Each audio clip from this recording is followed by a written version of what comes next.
황벽 희운선사의 전신법요.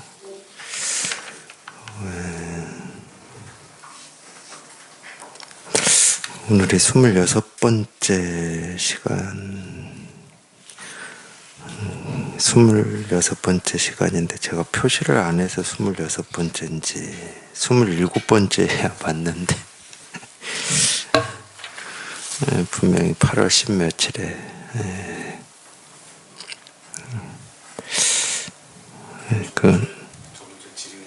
질의응답했습니까? 어쩐지 와 고맙습니다 고사님.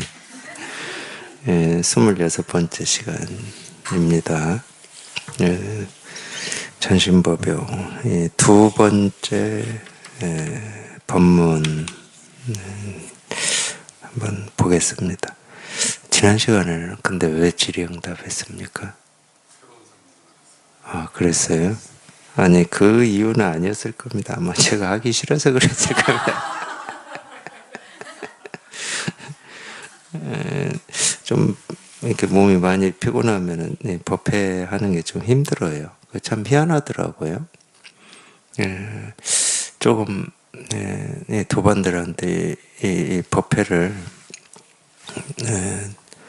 뭐 그냥 쓰는 편으로 할게요. 이 성의 있게 좀 하려면은 몸 관리를 잘해야 됩니다. 몸이 피곤하면 이렇게 좀 잘 안 되더라고요. 제가 지금까지 이렇게 해보니까. 그리고 몸이 피곤하면은, 아니, 몸이 아프면 딴 생각도 많이 들죠. 그런 것 같아요. 아마 이유가 그거였을 거예요. 제가 그날 힘들었을 겁니다. 아마. 26번째 시간입니다. 한번 보겠습니다. 모든 법은 오직 한 개 마음이고, 그 뒤에 불승이 된다. 범부는 모든 경계를 쫓아서 마음을 내니 마음이 좋아하거나 싫어하게 된다. 만약 경계가 없기를 바란다면 마땅히 그 마음을 잊어야 한다. 마음이 잊혀지면 경계가 비게 되고 경계가 비면 마음이 사라진다. 만약 마음을 잊지 못하고 경계만 제거하려 한다면 경계는 제거될 수 없고 도리어 더욱 시끄럽게 나타난다. 그러므로 모든 것이 다만 마음이지만 마음이라고 할 만한 것은 없으니 다시 무엇을 구하겠는가. 이 반야를 배우는 사람은 얻을 수 있는 한 법도 있음을 보지 않고 삼성에 대한 뜻을 끊는다. 오직 하나인 진실은 밝힐 수도 얻을 수도 없다. 내가 밝힐 수 있다, 얻을 수 있다라고 한다면 모두 증상만인이다. 법화의 회상에서 소매를 털고 나간 자들은 모두 이러한 무리들이다. 그러므로 부처님이 말씀하시길 나는 깨달음에서 참으로 얻은 것이 없다라고 하였으니 묵묵히 개합할 뿐이다. 한번 다시 보겠습니다. 모든 법은 오직 한 개의 마음이고, 이 얘기는 이 반야심경의 색즉시 공을 그대로 풀어서 써놓은 겁니다. 모든 법은 오직 한 개의 마음이다. 모든 법은 색을 얘기하는 거죠. 물론 이제 모든 법 그럴 때 색수상 행식을 다 얘기하는 건데, 그래도 이제 보통 우리가 색이다 그럴 때는 이 색수상 행식을 그냥 대표해서 색이다 이 한마디로 하는 경우가 많습니다. 그러니까 색을 그냥 어떤 모습이나 사물로만 그렇게 보기보다도 그냥 색이다 그러면 색수상 행식, 우리가 보통 경계라고 하고 객관이라고 하고 뭐 자기 생각 느낌이라고 하는 그 모든 것. 그러니까 이 색은 오직 즉 한 개 마음이다 공이다 그 말이에요. 이 마음이라고 하는 이 마음이 따로 있다. 그럼 그건 마음이 아니지. 이 마음이라고 하는 게 따로 있다. 그러면 그건 마음이 아닙니다. 그러니까 한 개 마음이다 이럴 때는 이 마음이라고 할 게 없는 이 공을 이렇게 표현한 겁니다. 그러니까 알고 보면 이제 예를 들어서 이제 이 반야심경의 이 가르침이 좀 좋은 이유가 뭐냐면 반야심경의 가르침이 좋은 가르침입니다. 그냥 핵심만 딱 얘기를 했어요. 핵심만 딱 얘기를 했는데 그걸 이제 우리가 잘 못 알아들으니까 이렇게 뭐 실감이 안 되는 거일 뿐이고, 이 색적 시공이라는 말을 이 황벽 선사는 그냥 이렇게 쉽게 풀어서 얘기한 거예요. 물론 여기에도 한자가 있긴 있어요. 예를 들면 이 모든 법이다 할 때 이 법도 한자고, 한계 할 때 이 계도 한자잖아요. 그래도 이 말이 훨씬 우리는 쉽게 들리죠. 색적 시공이라는 말은 우리가 이렇게 한자를 배우고 또 많이 들어서 익숙해지면 모를까 일상에서 잘 안 쓰는 말입니다. 색이니 공이니 잘 안 쓰는 말이야. 근데 모든 법은 오직 한 개 마음이다. 이 말은 우리가 일상에서 쓰는 말들입니다. 모든, 오로지, 뭐 한 개, 마음, 뭐 이런 말을 우리가 쓰고 있어요.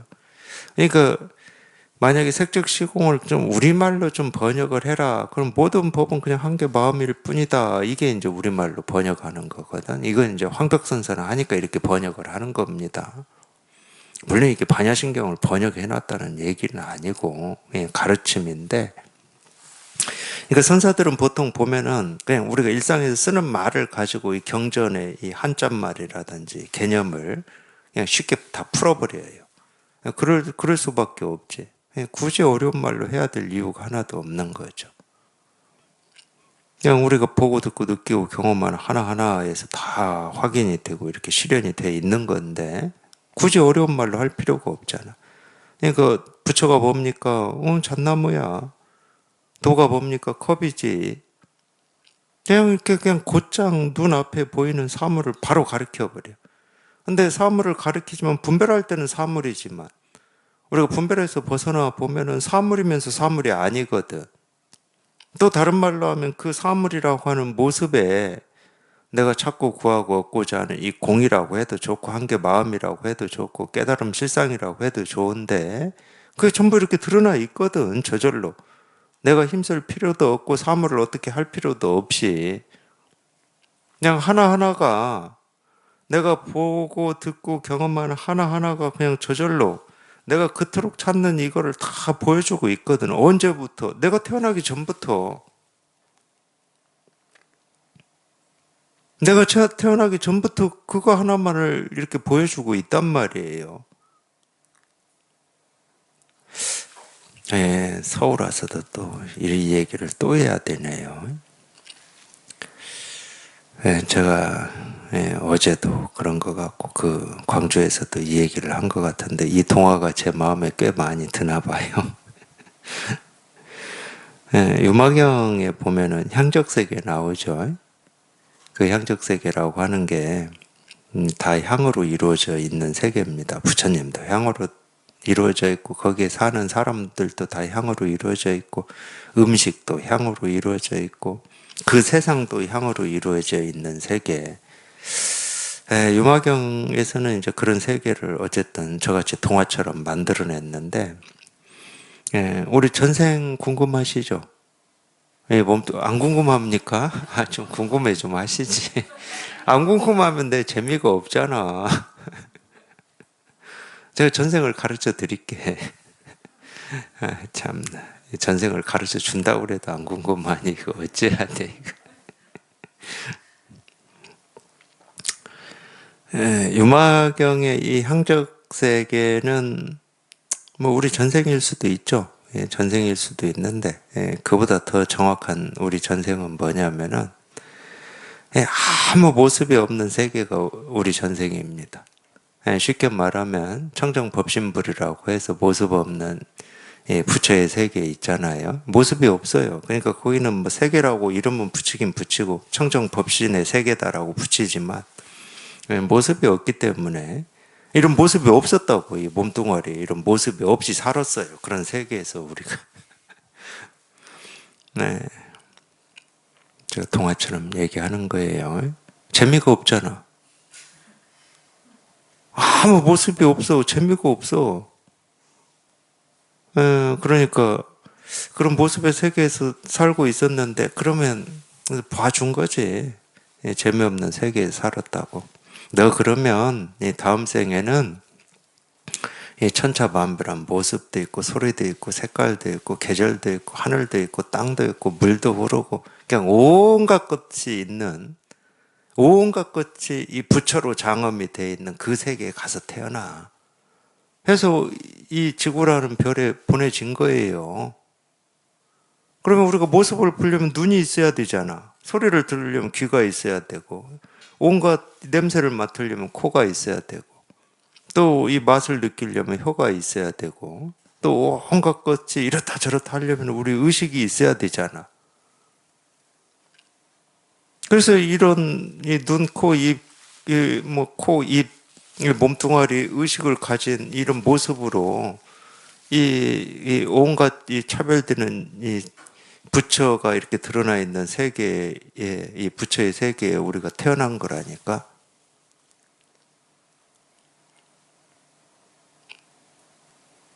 그러니까 눈으로는 마음껏 모습을 보시고 귀로는 마음껏 소리를 들으시고 이 피부로는 온갖 느낌을 느끼시고 마음껏 향기를 맡으시고 맛도 보시고 그러라고 온 거예요. 이 부처의 세계에. 근데 이 부처의 세계는 다른 부처의 세계하고 다르게 지금 이렇게 돼 있다니까. 이렇게 우리가 보고 듣고 느끼고 경험하듯이 이렇게 돼 있어. 근데 향으로만 돼 있는 그 세계에서 산다 얼마나 심심하겠습니까? 근데 우리는 다행 아니에요? 그냥 모습도 마음껏 보고 소리도 마음껏 듣고 뭐 느끼고 맛보고 냄새 맡고 이 같은 선정 같네.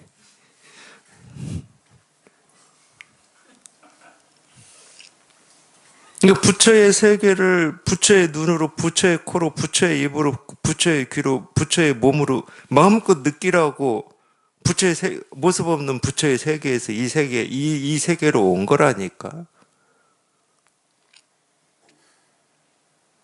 근데 거기는 모습이 없어가지고, 그랬는지 몰라도 갑자기 그냥 이 눈앞에 모습이 막 펼쳐지고 소리가 펼쳐지고 막 느낌도 있고 이러니까 그게 무슨 별천지인 줄 알고 그 모습을 쫓아가고 소리를 쫓아가고 느낌을 쫓아가고 거기에 익숙해져 버린 것 같아. 그래서 갑자기 부처가 중생 노릇하고 사는 거야. 희한하게. 부처로 보내놓았더니만 중생 노릇하고 살고 있다니까. 그거를 이제 기독교에서는 아담과 이브가 에덴 동산에서 쫓겨났다고 그러는 거죠. 아마 그쪽도 그렇게 얘기할 겁니다. 동화적으로 얘기하면. 아담과 이브가 어떻게 이 지구라는 별에 생겨났냐.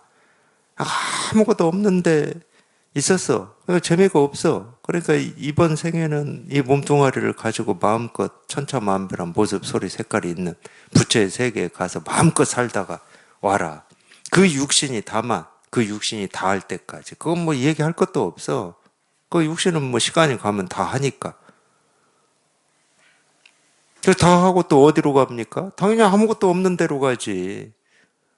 제가 전생만 얘기해 드린 게 아니에요. 미래생까지 다 얘기해 드렸어요. 근데 이런 말은 잘 안 믿고 내가 전생에 뭐 어디 공주로 살았다든지 뭐 왕자로 살았다든지 아니면 뭐 노비로 살았다든지 이런 말은 잘 믿어. 참 미안해. 진짜를 가르쳐 주면 안 믿어. 좀 믿기에 밋밋하죠. 밋밋할 것 같아요. 사실 그런 겁니다.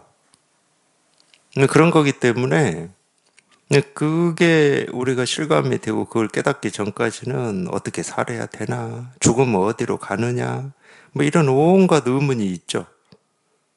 그런 의문이 있으니까 뭐 자기 나름대로 막 생각을 하든지 남들이 얘기해 놓은 걸 듣고 그렇구나 하든지 이럴 겁니다, 아마. 어쨌든 삶에 대한 어떤 번뇌, 갈등이 있다고. 어떻게 살아야 되는지. 근데 그걸 딱 깨닫고 나면은 그냥 저절로 어떻게 살아야 되는지가 없어. 삶과 죽음의 이 진실이 다 밝혀져 버렸기 때문에. 그냥 깨닫고 나면은 뭐 그런 생각도 없지만, 굳이 얘기하면 그냥 마음껏 보고 듣고 느끼고 경험하면서 사는 거야, 그냥. 다가오는 어떤 거다 하더라도. 그게 이런 건가 저런 건가 옳은 건가 그런 건가 뭐 이런 헤아림이 없어요. 이 행성에 오기를 그렇게 왔는데 마음껏 하고 오라고. 근데 그게 밝혀지기 전까지는 참 인생이라고 하는 거에 대해서 온갖 갈등을 할 겁니다. 갈등을. 어찌 살아도 풀리지 않는 어떤 숙제 같은 게 한두 개는 있을 거예요. 그게 되지 않으면. 그러니까 모든 법은 내가 보고 듣고 느끼고 경험하는 그 느낌이나 어떤 생각이나 감정이 이거든 저거든 저거든 그냥 한 개 마음일 뿐이야. 이 얘기는 제가 동화적으로 하면은 그냥 마음껏 경험하고 보고 듣고 느끼는 그냥 그 일일 뿐이지 그걸 어찌 하는 일이 아니야.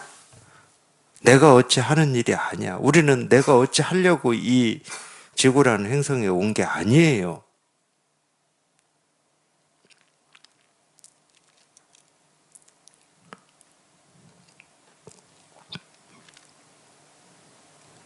그래서 그런 어떤 입장이다. 그냥 그런 그렇게만 돼버리면 경계라고 할 게 없지. 내가 취하고 버려야 될 일이 아무것도 없는 거지. 이거다 저거다 할 게 없어요. 뭐 이거든 저거든 무슨 상관이 있어. 다른 얘기로 하면 그냥 인생이 통째로 소풍인 거지, 소풍. 인생이 통째로 그냥 소풍인 거지. 모든 법은 오직 한 개의 마음이고 그 뒤에 불승이 된다. 이 불승이라고 하는 것은 부처의 수레라는 뜻인데 이 승이 수레 승자잖아요. 그러니까 대승 할 때도 이제 큰 수레다, 소승 적은 수레다, 불승 그러면 이제 부처가 되는 수레다 이제 이런 말인데 이 얘기를 왜 썼냐면 그냥 우리가 보고 듣고 느끼고 경험하는 하나하나가 그냥 제가 표현한 대로면은 그냥 그럴 뿐인 일 또는 다른 말로 하면 공이다 공이라고 할 수도 있고 또는 한 개 마음이다 말로는 이렇게 저렇게 표현할 수 있는데 그게 더 이상 경계가 되지 않으면 내가 경험하는 모든 게 경계가 되지 않으면 그게 사실은 부처의 문이에요. 실상문이야. 그래서 불승, 부처로 실어 나르는 수레다 이 말이거든. 불승이라고 하는 이 수레가 따로 있는 게 아니고 내가 보고 듣고 느끼고 경험하는 그 하나하나에 그 하나하나가 경계가 되지 않으면 그게 해탈이지. 경계가 되면 거기에 묶여 있는 거니까 해탈이 안 된 거고 묶여 있으니까. 그러니까 해탈이다, 불승이다, 실상이다, 정멸이다 이런 게 따로 있는 게 아니고 그냥 내가 보고 듣고 느끼고 경험하는 하나하나에 내가 묶여 있지 않으면 그게 경계가 되지 않으면 그걸 취하고 버리지만 않으면 그걸 해탈이라고 부르는 거지. 그걸 우리가 정멸이라고 하고 실상이라고 하고 깨달음이라고 하고 진여문, 실상문 또는 이 생멸문 이러니까 이 진여로 통하는 문이 따로 있고 생멸로 통하는 문이 따로 있는 게 아닙니다. 생멸 그대로가 진여문이라니까. 우리가 보고 듣고 느끼고 경험하고 생각하고 하는 그대로가 그냥 진여문이야. 실상문이지, 실상문. 근데 보고 듣고 느끼고 경험하는 것은 그거고 이 깨달음이라고 하는 건 또 따로 있고 이렇게 자기 스스로가 분별을 해버리니까 둘로 나뉘는 거고 깨닫기가 어려운 거예요. 그러니까 알고 보면은 이렇게 얘기할 수도 있어요. 알고 보면 자기가 여기에 통해서 이게 분명해져 보면 누가 설법을 하느냐 그냥 우리가 보는 모습 하나하나가 듣는 소리 하나하나가 설법을 하는 겁니다. 그걸 부정물의 설법이라고도 하고 마조 스님은 차라리 허공이 설법을 한다 이렇게 얘기를 하신 건데 그게 자등명이죠. 법등명이고 그냥 법 스스로가 이 등불을 밝히고 있다 이 말 아니에요. 그럴 때 이 법은 만법을 얘기하는 겁니다. 색수상 행식. 그래서 이 불교에서는 우리가 이 만법 할 때, 보통은 이제 분별할 때는 만법 그러면 사물을 가리키는 거고, 그냥 이 한 개의 법 이럴 때는 뭐 이 깨달음을 가리킨다. 보통 그렇게 나누어서 이해하고 있잖아요. 근데 이 경전 한번 보십시오. 이 법이라는 이 한 글자를 가지고 이 어떤 우리가 보고 듣고 느끼고 경험하는 이 세상의 모든 이거하고 이 깨달은 법이라고 하는 것을 절대 나누어서 쓰질 않습니다. 나눠서 써야 될 이유가 없어요. 진짜 깨달은 입장에서는 그냥 사물 하나하나가 그냥 이 진실을 다 드러내고 있거든. 그러니까 색이 공이다 그 말이에요. 색과 공을 나누어서 쓸 일이 없는 거야. 그러면 왜 나누어서 얘기합니까? 그거는 분별하는 중생들의 병을 치료하기 위해서 어쩔 수 없이 나누어서 얘기하는 것처럼 할 뿐이지 나뉘어지지가 않는데 딸 앞에 잣나무라고 하는 거하고 부처하고는 나뉘어지질 않아. 뭐 호떡 벽돌하고 이 부처라고 하는 건 나뉘어지질 않는데 호떡 벽돌은 호떡 벽돌대로 있고 이 법은 법대로 있고 그런 건 없어. 제가 아까 그랬잖아요. 활활 타오르는 불을 가지고 석가모니 부처님이 우리 마음의 병을 치료하는 약으로 쓰는 걸 굉장히 지혜롭게 봤다고, 읽었다고. 근데 당연한 거라니까. 자기가 여기에 깨달아서 이게 분명해지면 그냥 당연한 거예요. 그러니까 선사들은 어려운 말을 안 써. 저주, 호떡, 시자 문헌하고 내기한 거 있잖아요. 그 호떡 하나 가지고 그냥 모든 중생의 병을 그냥 싹 쓸어버린다니까. 이 맛있게 먹는 그 호떡 하나 가지고. 그러니까 길가에 발로 차면 굴러다니는 돌멩이 하나 가지고도 중생의 병을 다 치료해버리는 거지. 그래서 석가모니 부처님이 대의왕이라는 말을 듣는 거 아닙니까? 손에 뭘 들고 있든 어떤 것이든 그냥 눈앞에 있는 것이든 발밑에 있는 것이든 그냥 들었다 그러면 그거 하나 가지고 중생의 병을 다 쓸어버린다니까. 그러니까 예를 들면 그런 거예요. 제가 첫 시간에 코로나 얘기했지만 코로나 하나 가지고도 중생의 병을 다 쓸어버리는 약으로 쓴다니까. 그게 이제 선사들의 이 칼을 휘두르는 법이죠.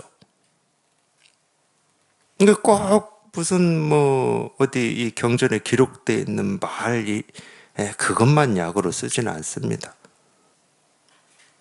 오히려 우리가 보통 보고 듣고 느끼고 경험하는 걸 약으로 쓸 때 훨씬 더 효과가 높거든.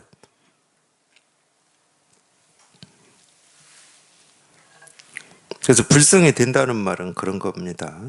부처로 통하는 수레다. 부처의 세계로 실어 나르는 수레다. 이런 말일 텐데 실제로는 우리가 보고 듣고 느끼고 경험하는 모든 것이 이 진실을 다 저절로 드러내고 보여주고 있기 때문에 우리가 불승이다 이런 말을 할 수가 있죠. 물론 이제 중생의 세계가 이쪽이고 부처의 세계는 저쪽인데 이쪽 세계에서 저쪽 세계로 건네주는 거다 이렇게 분별만 하지 않으면 됩니다. 우리는 건너갈 것도 없어요. 오고 갈 것도 없어. 지금 당장 자기가 발 딛고 있는 그 자리가 부처의 세계고 깨달음의 세계고 실상의 세계입니다. 손 하나 까닥일 것도 없고 발을 한 걸음 옮길 것도 없어요. 오고 갈 게 없다니까 우리 마음은. 몸뚱아리야 오고 감이 있죠. 몸뚱아리야. 몸뚱아리는 당연히 오고 감이 있잖아요. 마음은 오고 갈 게 없다니까. 몸뚱아리만 왔다 갔다 하는 거지. 생각, 느낌, 감정만 왔다 갔다 생겼다 사라졌다 하는 거지. 우리 마음은 전혀 왔다 갔다 하지도 않고 생기고 사라지지도 않아요. 그러니까 불생불멸이라고 그러지. 우리 마음을 표현하는 표현하는 그런 방식이 불생불멸이다, 부증불감이다, 늘어나지도 않고 줄어들지도 않는다, 불구부정이다, 뭐 더러워지지도 않고 깨끗해지지도 않는다. 이 마음이라고 하는 것은 무슨 모습이 없는 거거든. 어떤 게 아니야. 어떤 건 아니지만은 이 마음 아닌 게 없지. 이 마음이라고 하는 건 자기 스스로는 어떤 것이 없어. 마음이라고 할 게 없는데 참 희한한 말 아닙니까? 마음이라고 할 건 없어. 근데 마음 아닌 게 없어. 근데 분별할 때는 이 말이 뭐 이렇게 대립되는 말로 들릴 수밖에 없겠죠. 마음이라고 할 게 없다면서 마음 아닌 게 없다고 그러니까. 근데 여기 딱 통해 보면 그래도 자기가 통한 이거를 표현하는 말 중에 그래도 이거를 참 가장 좀 근접하게 표현을 했다, 가깝게 표현을 했다, 그럴듯하게 표현을 했다, 그렇게 느끼실 겁니다. 제가 여기에 통했다 그러면 마음이라고 할 건 없어. 근데 마음 아닌 게 없어. 그 서양 그 영성 이런 거 쓴 책들 중에 영어식으로 그런 말이 있었죠. 에버리싱이 nothing이다 뭐 이런 말이 있었죠. nothing 뭐이 에버리싱이다 이런 말이 있었을 겁니다. 아니 그렇게 표현할 수밖에 없을 것 같아. 마음이라고 할 건 없어. 부처라고 할 건 없고 깨달음이라고 할 건 없어. 근데 깨달음 아닌 게 없고 마음 아닌 게 없다. 제가 첫 시간 얘기한 대로 살아있음.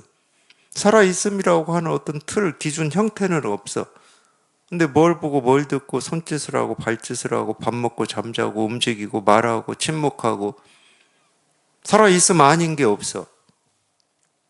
온통 다 살아있음을 다 증거하고 있는 거지. 그거하고 똑같은 말이에요.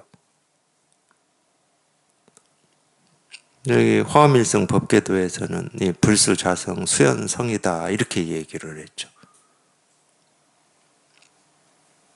이 자성이라고 하는 이 마음이라고 하는 것은 이 스스로를 지키고 있지는 않다 이 말인데 숫자가 지킬 숫자를 썼으니까 불수 지키고 있지 않다. 근데 지키고 있지 않다는 말은 이 마음이라고 할 게 없다는 말이잖아. 마음은 어떤 것이 아니다 이 말이잖아. 그럼 이 마음은 뭐냐? 수연성.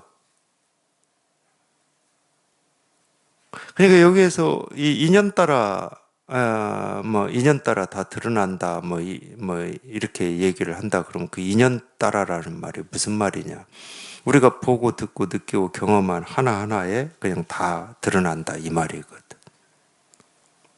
그 얘기는 다른 말로 하면 마음 아닌 게 없다는 말이지. 우리 진여 자성이 아닌 게 없다. 깨달음 아닌 게 없다. 도 아닌 게 없다 이 말인 거죠. 도라고 할 건 없는데 도 아닌 게 없어. 부처라고 할 건 없는데 부처 아닌 게 없어. 그러니까 제가 아까 이 동화적으로 표현했다 그러면은 눈으로 보는 천차만별한 모습, 뭐 소리, 색깔, 뭐 계절의 변화, 뭐 하늘, 땅, 물이 흐르고 바다가 출렁이는 이런 부처의 세계에 태어났다고 그랬잖아요. 그것도 부처의 세계고 이 몸뚱아리로 이 몸뚱아리, 이 눈, 귀, 코, 뭐 이 다 가지고 있는 이 몸뚱아리도 부처의 세계고. 그러니까 부처가 부처의 세계에 온 거예요.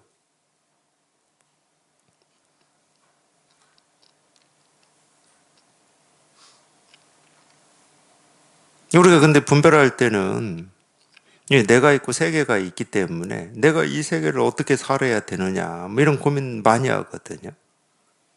분별할 때는 그게 이제 아까 얘기했던 어떤 대상이 있는 겁니다. 내가 있고 대상이 있는 거죠. 근데 없는 세계 없는 사람이 사는 거라니까.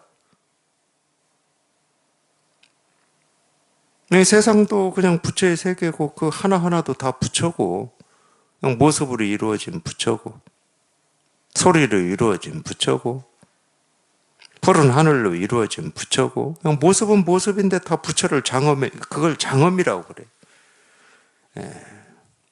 화엄할 때도 그 엄자가 장엄한다 할 때 엄자인데 그래서 화엄경하고 반야경하고는 좀 구조가 다릅니다. 구조가 아니라 이걸 표현하는 방식이 달라요. 반야경은 그냥 다 쓸어버리는 거고, 화엄경은 이렇게 장식을 해놓은 겁니다. 장식을 해놔도 부처야.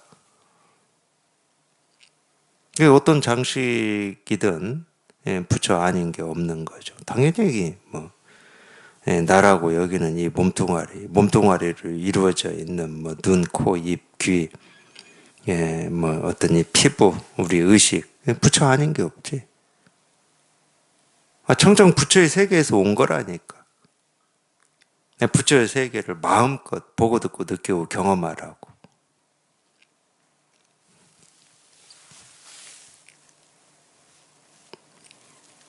그러니까 그걸 경계라고 여긴다. 그러면 그건 자기 분별이고 망상인 거지. 경계가 아닌 걸 자꾸 경계라고 하니까.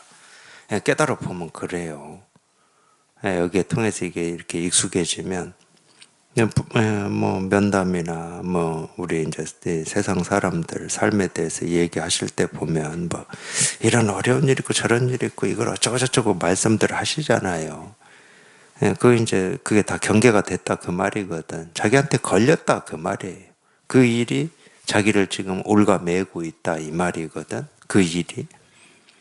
그걸 우리가 경계다 보통 그렇게 표현하는 겁니다.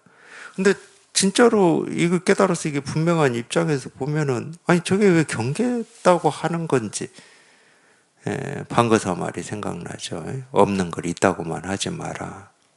경계가 아닌데 자꾸 경계가 있다고 하니까 없는 걸 그냥 계속 뭐가 있다고 그래 있다고.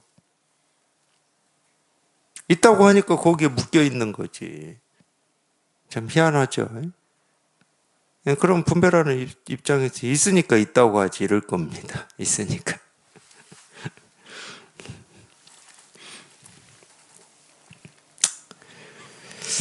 예. 이 뒤에 얘기가 그 말이에요. 범부는 모든 경계를 쫓아서 마음을 낸다. 그렇죠. 모습을 쫓아서 소리를 쫓아서 자기 감정을 쫓아서 느낌을 쫓아서 마음을 내죠.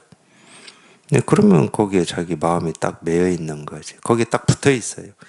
이 선사들이 집착에 대해서 이렇게 표현하는 거 보면은 뭐 플립에 붙어 있는 뭐 귀신 뭐 이런 표현들을 하거든요. 그런 표현을 씁니다.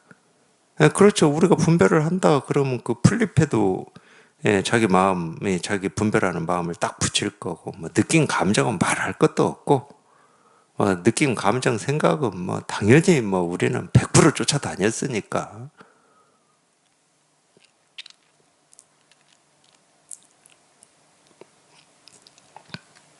그걸 집착이라고 한 번도 생각을 못하고 산 거죠. 자기 느낌이나 생각이나 감정을 쫓아서 사는 거를 솔직하다고 하고 살았을까? 뭐 솔직한 면도 있죠. 그걸 세간에서는 솔직하다고 그러죠. 근데 법에서 솔직하려면은 그게 어떤 느낌이고 감정이고 생각이고 모습이다 할지라도 그 하나하나가 그냥 이 진실을 이렇게 다 드러내고 있고 보여주고 있음을 딱 볼 줄 알 때 솔직하다고. 그게 솔직한 거 아닙니까? 반쪽만 보고 솔직하다고 할 수는 없잖아. 반쪽만 보고.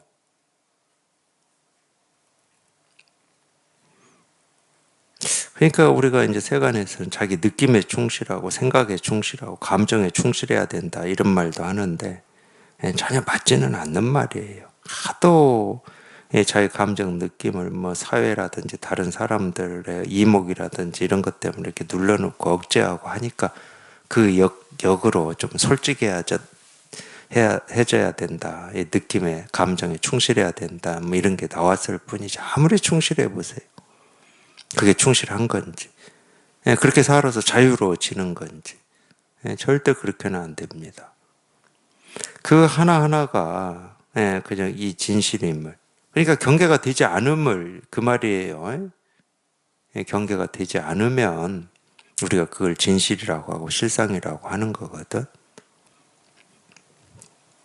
근데 범부는 모든 경계를 쫓아서 마음을 낸다. 그렇게만 살아왔기 때문에 그걸 당연하다고 여기죠. 불편하면서도 당연하다고 여깁니다. 불편하죠. 우리가 좋은 감정이나 좋은 느낌일 때는 불편한 줄 모르니까 괜찮아요. 그런 때는 사는데. 근데 자기가 싫어하는 느낌이나 감정일 때는 그 감정을 떨치고 싶은데 떨어져 나가질 않으니까 불편한 겁니다. 그건 다 이 경계를 쫓아서 마음을 내기 때문에, 그리고 그 경계에 그냥 딱 붙어 있기 때문에 그래요. 거기에 내가 딱 붙어 있어, 내가. 그냥 이 풀잎에 귀신이 딱 붙어 있듯이 그렇게 붙어 있어. 쫓아서 마음을 내니 마음이 좋아하거나 싫어하게 된다. 만약 경계가 없기를 바란다면 마땅히 그 마음을 유지해야 한다. 그러니까 그 마음이라고 하면은 여기에서는 뭐 좋아하거나 싫어하는 마음인데, 또는 경계를 쫓아가는 마음 뭐 이런 건데, 이건 육조 스님이 대유령에서 처음 설법한 게 이거죠. 불사선 불사악. 선도 생각하지 말고 악도 생각하지 않을 때 너의 본래 면목이 뭐냐, 이 가르침을 처음 펼치신 건데 똑같은 말입니다. 좋아하거나 싫어하는 것은 거기에 딱 붙어 있는 거예요. 그 대상에 붙어 있는 겁니다. 사실은 마음 공부하면서 제일 어려운 게 자기도 모르게 어떤 대상이, 느낌이나 감정, 그거 다 대상이거든요. 대상 아닌 게 없어요. 우리가 말로 표현할 수 있는 건 다 대상이야. 어떤 느낌, 감정, 뭐 생각, 좋은 거, 싫은 거, 옳은 거, 그런 거 전부 대상입니다. 근데 거기에 이렇게 딱 붙어 있는 걸 잘 몰라요. 마음 공부를 해도. 그러니까 이제 우리가 체험을 하고 나서, 체험하고 난 뒤 공부 과정에 대해서 이제 뭐 선사들이나 여러분들이 이제 이 얘기를 해놓은 게 뭐냐면, 그게 이제 공통적으로 그런 경험들을 하는 거거든. 체험에서 우리가 공부를 해보면. 처음에는 이렇게 거칠고 이렇게 굵은 것들이 떨어져 나가요. 그게 뭐 생각인지 느낌인지 감정인지 그런 건 잘 모릅니다. 처음부터 그런 걸 알지는 않아요. 근데 경험은 돼. 뭔가 이렇게 밝아지는 느낌을 경험하기도 하고, 밝아지는 느낌이 들 때는 뭔가 이렇게 떨어져 나가는 느낌이 들어요. 뭔가 뚝 떨어져 나가는 느낌. 근데 처음에는 그게 좀 이렇게 좀 굵은 것들입니다. 굵은 것들. 굵은 것이다 그러면은 보통 이제 생각이에요. 암 이런 거예요. 미세한 거는 감정이나 느낌이 더 미세하거든. 그건 잘 알아차려지지 않기 때문에 미세하고, 또 다른 말로 하면 너무 오랫동안 익숙해져 있기 때문에, 감정 느낌은 우리한테 너무 오랫동안 익숙해져 있습니다. 그래서 그런 거에는 아직 이렇게 붙어 있어요. 붙어 있는지 모를 뿐이지 이렇게 붙어 있어. 자기의 어떤 이 착이 이렇게 붙어 있어. 애착이 붙어 있다고 봐야죠.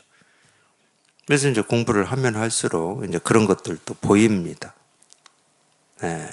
자기 스스로가 이렇게 보여요. 뭔가 이렇게 여기에도 내가 속고 있었구나. 그러니까 어쩌면은 그 도마복음에는 예수님이 그런 말씀을 하셨는데, 이 진실에 통하면, 이 진실에 마주하고 나면 이렇게 두려울 것이다. 사실 그 말도 일리가 있는 말이에요. 우리는 여기 통하면 뭐 다 재밌고 좋을 것만 같은데 그건 며칠이고 그건 며칠이고 그건 며칠일 동안만 그래요. 근데 그 며칠도 소중한 거죠. 처음 경험하는 걸 겁니다, 아마 자기 삶에서. 온갖 것이 그대로 다 있는데 아무 일이 없어. 그냥 온 세상에 일어나는 모든 걸 다 용서할 수 있을 것 같은 그런 느낌이거든. 그렇게 미운 사람도 그냥 용서가 될 것 같은 뭐 그런 느낌이에요. 근데 그건 며칠밖에 못 갈 겁니다. 왜냐면 우리가 평생을 그런 분별을 하고 살았기 때문에, 그 힘은 그래도 이제 체험을 분별망상만 하다가 이제 분별망상에서 벗어나는 체험을 했으니까 그 느낌이 그래도 뭐 하루든 이틀이든 뭐 이렇게라도 가긴 가죠. 근데 바로 이제 또 우리가 분별을 해왔던 습이 있기 때문에 또 분별을 합니다. 여전히. 근데 이거 이렇게 통하고 분별을 하면, 분별을 하는 동안은 잘 모르는데 여기 통했다 그러면 분별을 하다가도 자기도 모르게 분별을 벗어나는 이쪽으로 돌아오거든. 자기가 애를 써서 돌아오는 게 아니고. 여기 돌아올 때 뭐하고 같이 오냐면 내가 지금까지 이렇게 분별만 하고 있었구나 하는 것하고 같이 와요. 여기 딱 돌아오는 순간 그거하고 동시에 같이 와. 또 내가 분별을 하고 있었네. 분별에 속고 있었네. 이게 같이 오거든. 근데 이걸 한두 번 겪냐? 한두 번이 아니고 그냥 수도 없이 겪어요. 수도 없이. 그럼 뭐 1년만 겪냐? 아니라니까. 그냥 몇 년을 수도 없이 겪어. 그걸 수도 없이 겪을 때 한번 생각해 보시라고. 그래서 체험하고 공부하는 도반들이 저한테 뭐 상담하거나 얘기하실 때 가장 많이 표현되는 딱 세 글자가 있어요. 가장 많이 표현되는 세 글자. 이 세 글자가 아직도예요. 아직도 그럽니다. 그래요. 아직도 내가 느껴지는 때가 있습니다. 아직도 분별하는 때가 있습니다. 그러면 제가 뭐라고 그러냐? 그 아직도만 빼라고 그래요. 하루 이틀 겪을 게 아니라니까. 우리가 그렇게 쉽게 평생 해오던 이 분별망상을 항복시키고 조복시킬 수 있냐? 아무도 못합니다. 그거는. 그리고 자기가 할 수 있는 일도 아니야. 우리 분별하던 습관을 내가 항복시키고 내가 조복시킨다. 그러면 나라고 하는 뜻을 내세워야 되는데 그 나라고 하는 뜻을 내세우는 순간 아상이고 분별이고 망상이야. 착각하지 마십시오. 이 공부는 내가 하는 게 아닙니다. 분별 망상을 조복시키고 항복시키는 것도 내가 하는 게 아니에요. 그럴 것 같으면 우리가 뭐 하려고 깨닫습니까? 그냥 자기가 하면 되지. 여태 해왔던 대로. 공부를 하시면 하실수록 그거를 이제 이 체험을 하게 된다니까. 체감을 해요. 이 공부는 내가 하는 공부가 아니구나. 분별망상은 내가 조복시키고 항복시키는 게 아니고 이 법이 하는 거구나. 이 법이라고 할 건 없지. 근데 이 법이 해. 그러면 나는 할 게 뭐냐? 방해만 안 하면 돼요. 나는 방해만 안 하면 돼. 자기 생각을 가지고 이렇게 저렇게 해야 된다. 이것만 안 하면 된다니까. 그것만 안 하면 공부는 저절로 되어가는 겁니다. 이 공부를 내가 애써서 따로 하려고 하지 마시라고. 내가 생각을 가지고 공부는 이렇게 저렇게 해야 된다, 말해야 된다, 뭐 공부는 뭐 이렇다 저렇다 하는 그 생각만 안 하면 돼. 그러면 저절로 이 힘이 우리 분별망상을 조복시키고 항복시키죠. 이게. 그래서 시간이 필요한 거예요.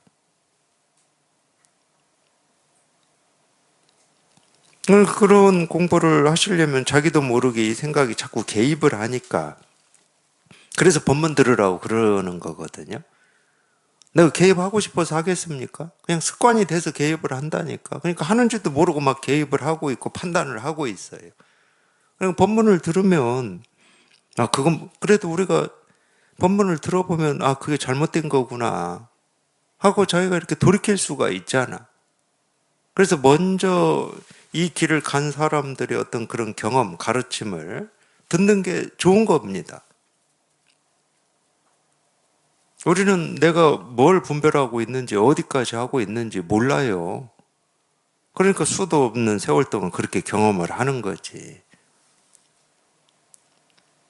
그래서 법문을 듣다 보면은 자기도 모르게 내가 이런 분별도 하고 있었나 하고 정말로 이렇게 충격을 세게 받을 때도 많아요.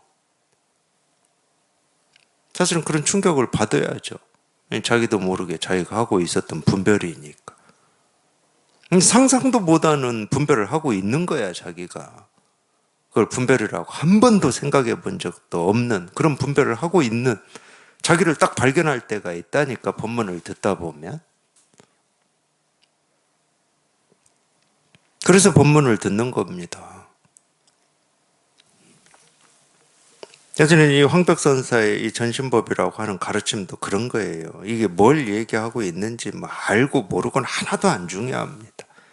뭐 이런 말이다 저런 말이다 하나도 안 중요해요. 황벽선사의 이런 가르침을 그러니까 그런 마음으로 들어야 되는데 가르침을 이렇게 듣고 자기가 또 나도 모르게 이런 분별을 하고 있었구나라고 하는 그러면은 그 분별은 그 순간 사라지거든. 아니 얘가 주인이 돌아왔는데 이 분별이 주인 노릇을 할 수 있겠습니까? 이 주인만 돌아오면 분별은 사라져버려요. 힘을 못 써요. 해가 떴는데 어둠이 힘을 씁니까? 아무리 깊은 어둠이다 하더라도 해가 뜨면 그냥 말없이 사라집니다. 온데간데 없이 사라져요. 그러니까 어둠을 붙들고 씨름하지 말라고 그러는 거예요. 자기 생각, 느낀 감정을 붙들고 씨름하지 마라. 좋은 감정, 좋은 느낌, 좋은 생각으로 바꾸기 위해서 씨름하지 말고 없애기 위해서 씨름하지 말고 거기서 빠져나오기 위해서 씨름하지 마라. 해만 뜨면 그냥 저절로 사라지는 실체도 없는 어둠인데 해가 뜨기 전에는 어둠밖에 없으니까 그게 실체고 사실이고 현실로 느껴지죠. 그러니까 이만큼이라도 밝혀야지 하고 자기가 애를 쓰는 거지. 근데 해가 딱 뜨면 어둠은 실체가 없어요. 사라지고 없어. 어디로 갔는지도 모릅니다. 그래서 어둠의 종류를 나누어서 이런 어둠은 이렇고 저런 어둠은 이렇고 이런 거 하지 마. 그리고 이 어둠의 과거는 어떤 모습이 있고 미래는 어떤 모습이었냐 이런 거 알려고 하지 마시라고. 이 어둠의 전생이 뭐고 후생이 뭔지 알려고 하지 마시라고. 해가 뜨면 사라지는데 뭐 연기처럼 사라져 버리는데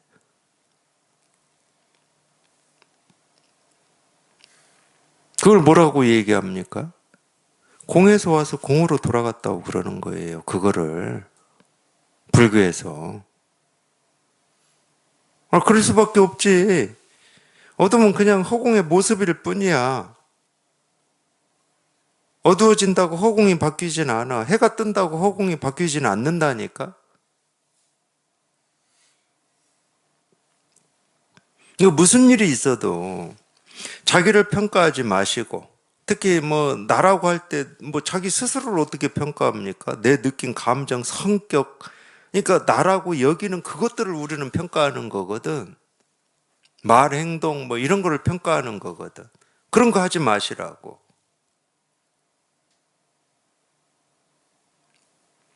그냥 이 마음 하나가 밝아지면 되는 거예요. 그럼 저절로 다 가지런해지게 돼 있는 거야. 이게 안 밝아지면 의지할 건 생각밖에 없으니까 그냥 생각만 합니다. 그냥 막 생각만 그냥 온 우주에 다 펼쳐놔요. 생각만. 우주에만 펼쳐놓습니까? 내가 태어나기 전에는 누구였고 죽은 뒤에는 어떻게 되고 여기까지 펼쳐놓는다니까. 이게 안 밝혀지니까.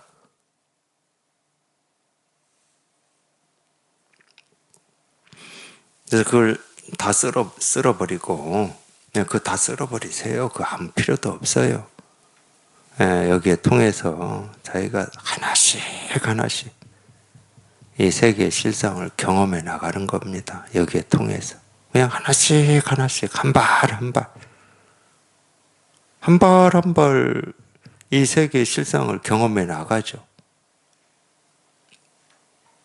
그래서 딱 경험된 것만 얘기하는 거예요. 경험된 것만. 자기가 경험된 것만. 남이 얘기한 거, 이런 거는 소용이 없고, 자기가 딱 경험된 거.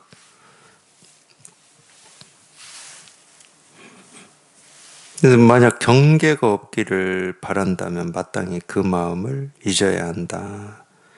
좋아하거나 싫어하는 마음, 이런 마음을 잊어야 된다. 이랬는데, 자기가 잊는다고 해서 잊어지겠습니까? 덮어놓고 눌러놓을 수는 있는데, 여기서 진짜 잊는다, 내려놓는다, 이런 말인데, 그거를 자기가 내려놔야지 해서 내려놨다. 그럼 내려놔야지 하는 그 생각으로 한 거거든.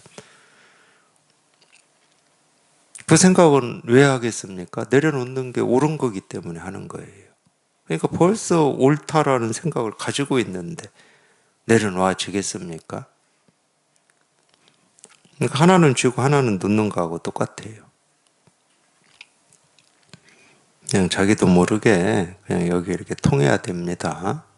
그러니까 내려놓으려고 애쓰지도 말고, 생각을 비우려고 애쓰지도 말고, 집중하려고 애쓰지도 마시고, 그냥 오로지 그냥 이렇게 가르쳐 드리는 여기에만 관심을 기울이시고 법문을 듣다 보면 자기도 모르게 경계가 사라지고 장애가 사라집니다.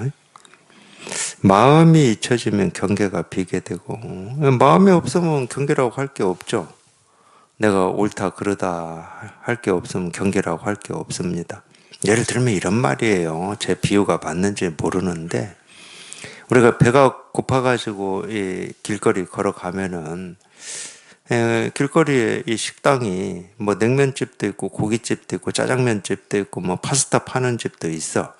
그럼 배가 고프니까 자꾸 식당만 보이지. 뭐 먹을까? 이거 먹을까? 저거 먹을까? 그게 갈등이잖아. 근데 배가 불러. 그럼 그 식당들이 있는 데를 지나간다. 무슨 식당이 있는지 뭐 눈에 보이면은 뭐 보이는 거니까 알긴 알 겁니다. 뭐 중국집 있고 뭐 한식집 있고 알긴 알 거예요. 보이면 알겠지. 근데 일단은 배가 부르면 식당이 있는지 없는지도 관심이 없어, 사실은. 근데 눈에 보인다고 하더라도 그런가 보다 하고 그냥 지나간다니까? 마음에 담지를 않아. 배가 부른데 뭐하러 담으나? 몰라, 또 우리는. 다음에 뭐 배고플 때는 내 냉면 먹어야지 하고 이렇게 넣어놓고, 뭐 고기 먹어야지 하고 넣어놓고 이럴 수는 있는데, 뭐 그럴 수는 있지만 어쨌든 배가 부르면 그러는 거예요. 그렇듯이 우리가 딱 그냥 통해서 뭐 이러고 저러고 할 게 없으면 온갖 것들이 보이고 들리고 경험되지만 아무 일이 없어.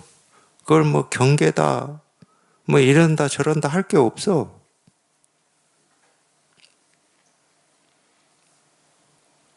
그러니까 마음을 거기에 빗그러 매지를 않아.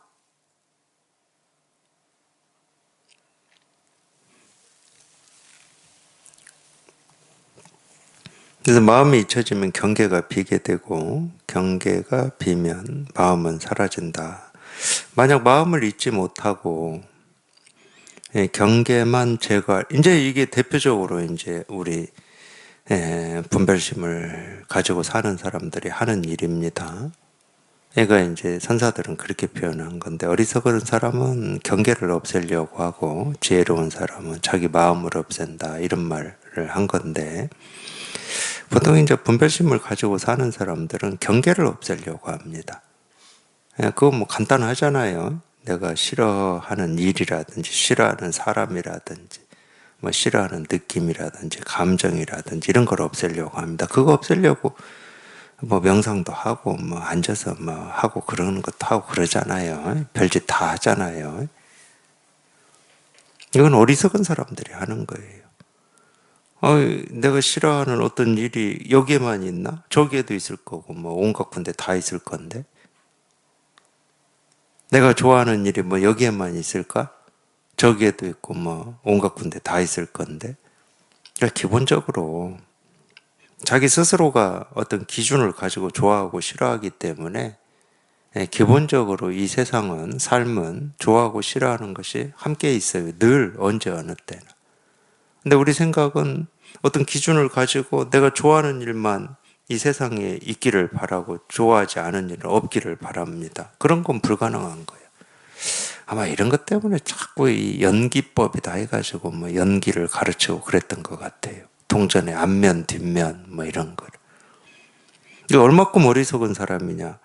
동전은 당연히 앞면, 뒷면이 있어야 동전인 건데, 다른 얘기를 하면 이 세상은 내가 좋아하는 일과 싫어하는 일이 있어야 이 세상인 건데, 나는 동전의 앞면만 가지고 뒷면은 안 가질래 하고 뒷면을 버려버린다.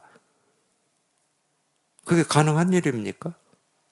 근데 동전에서는 그게 가능하지 않다는 게 분명한데, 이 세상은 가능할 것 같잖아, 자꾸. 저는 자꾸 가능할 것 같았어요, 솔직히 말씀드리면. 그건 내 의지대로 될 것 같은 느낌이 막. 예, 거기 한계에 부딪혀서 이제 더 이상 내가 힘을 쓸 수 없을 때까지는 될 수 있는 것처럼 우리가 삶이라고 여기는 거기에서 발부둥을 쳤죠, 저도. 근데 그게 어느 날 왜 그게 한계에 부딪혀서 저도 모르게 동전의 앞면 뒷면처럼 그렇게 생각이 되어졌는지는 저는 잘 모르겠습니다. 그때는 이걸 깨닫기도 전인데. 근데 저희가 그 어떤 기준이 있는데 그렇다고 아니 이 세상의 모든 일이 다 자기의 뜻과 맞고 자기가 좋아하는 일이다. 그럼 기준을 가질 필요가 없잖아. 기준이 있는 것 자체부터가 이미 좋고 싫은 문제가 같이 있다는 말이에요. 그게 세상인데. 다른 말로 하면 그게 삶인데. 자기 마음에 안 드는 일은 다 그냥 제거하고 없애가지고 마음에 드는 일만 데리고 산다? 그게 가당한 얘기입니까?